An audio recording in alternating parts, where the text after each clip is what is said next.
మాకు 7,000 జీతం. ఆయన వచ్చినాక 3 మార్లు పెంచిండు. 18,000 చేసిండు. 18,000 వేసిపోయిన ఆయన. ఈ రేపు రేటు వచ్చినాక మాకు ఏం పెంచలేదు. మొన్న 600 వేసిండు. ఎందుకు వేసిండు 600 అంతే. ఆయన చేసినప్పుడు మంచిగా వేసిండు. అందరికి మంచి చీరలు ఇచ్చిండు. పండుగకు తిరిపి ఇచ్చిండు.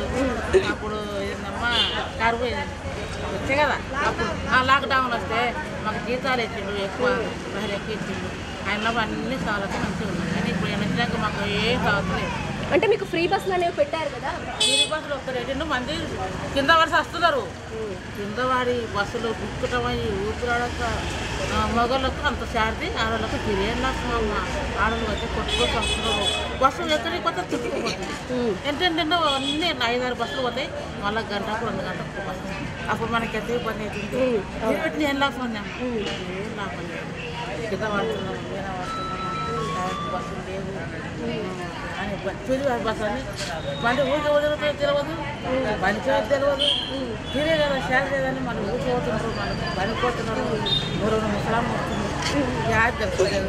బస్సులు అయితే బిర్యానీ ఇష్టమైంది. చాలా ఇబ్బంది అయింది. మళ్ళీ ఆడలు చాలా ఇబ్బంది పడుతుంది. కింద పడుతుంది, మీద పడుతున్నారు. ఊరికని కింద పడుతున్నాం మేమే.